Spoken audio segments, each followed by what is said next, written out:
বলেছে স্বৈরাচার স্বৈরাচার, এত জঙ্গি জঙ্গি কইরেন না। জঙ্গি কার্ড আমেরিকা খেলেছিল, ওটাও ফেল মেরেছে। জঙ্গি কার্ড বিগত স্বৈরাচার খেলেছিল, ওটাও ফেল মেরেছে। নতুন করে এত জঙ্গিবাদের বয়ান মুখে আনতে যায় না।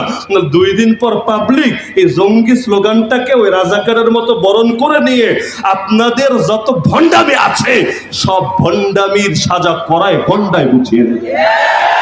যদি মুসলমান উল্টা বলতে শুরু করে তোদের চোখে জিহাদি যদি হয় জঙ্গিবাদ, তোদের চোখে হক কথা বলেই যদি হয় জঙ্গিবাদ, তোদের পক্ষে ন্যায়ের পক্ষে দাঁড়ানোই যদি হয় জঙ্গিবাদ, তোদের চোখে আল্লাহ জমিন আল্লাহর দিন বিজয়ী করা এই কথা বলার নামে যদি হয় জঙ্গিবাদ, আল্লাহর কসম আল্লাহর কসম আল্লাহর কসম মুসলমান জঙ্গি গালি খেতে রাজি, কিন্তু গালির ভয়ে আল্লাহর দিন ছেড়ে দিতে রাজি না।